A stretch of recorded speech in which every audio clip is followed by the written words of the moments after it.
You know, Uncle Jack says, life is what you make it.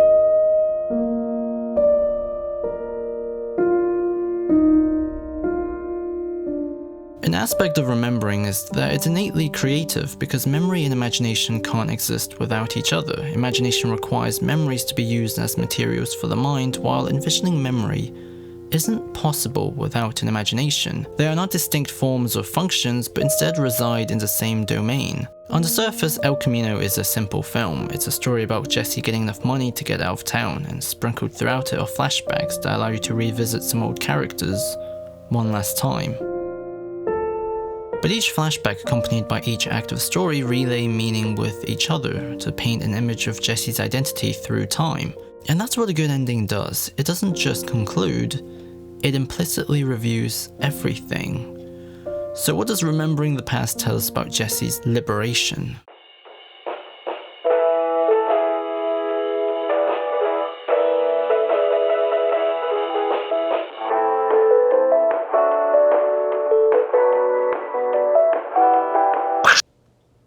He's all right. I'm fine. Obsession's the bomb, yo. Jesse? How we remember the past is affected by how we perceive and understand the present. As I quote from the mnemonic imagination, narrative helps us select from, structure, and coordinate our experience into temporal selves. In acting as our own biographers, patterning our experience through narrative is central to the experience of remembering. And in the prologue of El Camino, we start with a memory of Mike and Jesse contemplating the freedom that is innately denied by the world and reality that they occupy. Put things right. No. Sorry, kid, that's the one thing you can never do. The prospect of redemption is the limit in Jesse Pinkman's temporal horizon, which is anchored when we cut to the present when Jesse is escaping from the compound. This isn't truly an act of liberation, it's further confirmation of this barrier, because he's immediately forced into hiding again. This establishes the central theme of El Camino, the idea of representation. If Jesse's escape doesn't represent freedom, then where do you go to create meaning? Originally, Jesse has no clue. He returns to Skinny Pete and Badger, and he's become an alien to his own existence. Barely recognizable. By positioning Jesse with his old friends, we immediately contextualize that Skinny Pete and Badger are orientated forwards and Jesse is orientated backwards. This friction isn't a bad thing, it's actually what sets Jesse on his path. Dude, you're my hero and shit. Skinny Pete figures a plan, and Jesse's escape is paramount on him switching cars. Jesse's departure towards a more ambitious road to freedom begins here. He's pushed into taking his first steps. The road to freedom opens with a flashback between Jesse and Todd back in the compound, who's similarly taken on a journey too. Jesse travels into the same place that he formerly traveled in fear to. Therefore, Jesse's orientated forwards, but his memories are now pulling him back, which is punctuated when he spends a whole night contemplating his actions and listening to the radio, realizing that there's no place left for him. White, the former Albuquerque schoolteacher who was the subject of a 6-month international manhunt, was found dead late Tuesday at the scene of a gang massacre. Jesse has multiple trials during this journey, and each conflict is reflective of him developing the powers to control the internal meaning that has manifested itself from all his regrets. And in a way, the flashbacks are used to articulate Jesse's imagination.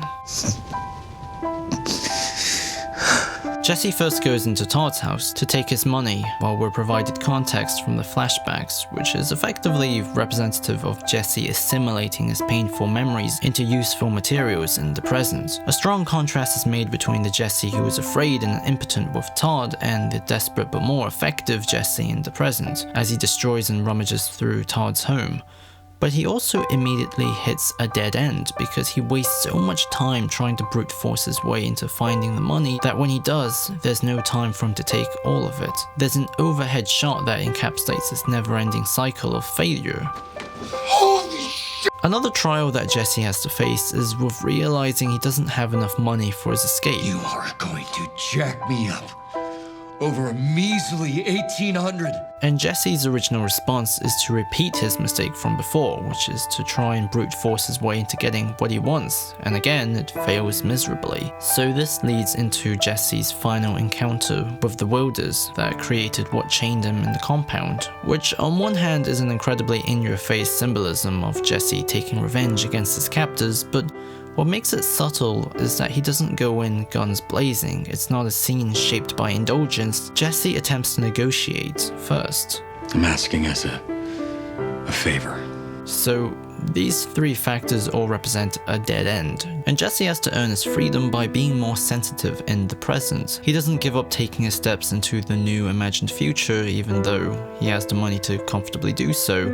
Instead, Jesse invests what he has into his future. I'll get you your money.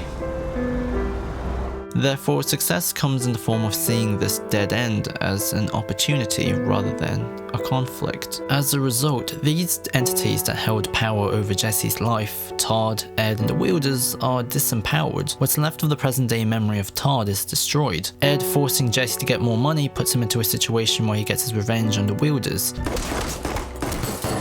All these monuments of trauma are torn down, and Jesse gets some control in his life finally. Jesse is moving up, and his memory of Walt is also pushing him forward. Walt was the ground that provided Jesse footing because he gave Jesse access to a world that wasn't comfortably opaque. What then? Nothing. What about college? Even though this scene happens before Jesse was taken prisoner, this was the moment that Walt planted an idea inside Jesse's mind that would come to shape his entire life and the journey of this film. You didn't have to wait your whole life to do something special. Walt provides Jesse with a map, effectively, even though ironically this would become a struggle for both characters in later seasons of Breaking Bad, where Jesse struggles in having any sense of autonomy in the face of Walt's all-powerful Machiavellian plans. But in the end, Jesse cares about Walter and he cares about him. Gotta eat, gotta hydrate, get those electrolytes you were talking about, you're showing him, you know? Yep. And that's what this scene focuses on, not the betrayal or hatred that would come to burn the both of them, but the oddly compatible oddness of someone with a plan giving someone without one a future. Something that can't be doubted. And Jesse's new attitude with life, excited by a new beginning with new prospects, is in a lot of ways Walt's final legacy. The epilogue with Jessica Jones is also another point of anchorage for Jesse's new continuity. She was the figure in his life that provided a sensitivity towards how he understood his own existential relationship with his environment. She gives him something more personal that even Walt couldn't give. Jane gives Jesse a sense of desire. I've gone where the universe takes me my whole life. It's better to make those decisions for yourself. Jane and Walt are the 2 points in Jesse's life. Even though they both broke his heart at some point, the meaning they provide him in the past gives him guidance in the present. Both characters help mature Jesse Pinkman, so not only does he have a sense of prospect, but a connection with the future. Even in the face of dead ends, all of these experiences is the intersection between Jesse's sense of self and with his world. Start over. Memory is a story, and how we choose to fit each segment creates a continuity, and this continuity grounds our identity. Even though the flashbacks are all out of order and touch upon characters that all eventually die, they assemble a reality that makes Jesse's final drive into the future one of liberation rather than dislocation. And that's what's so effective and interesting about El Camino in providing Jesse some closure. This isn't just a conclusion, it's also a reflection of his entire life. A diagnosis of the journey from how he traveled from being a boy into a man. Not many of us get a chance to start fresh. Jesse isn't lost into the unknown because the familiar world that we've ventured into with him through these flashbacks is one of desperation and regret, and it was all made worse when he changed but his environment didn't. But now he can go to a changed place as a changed man. So the unknown is freedom in this case, and that's why he gets to smile in the end.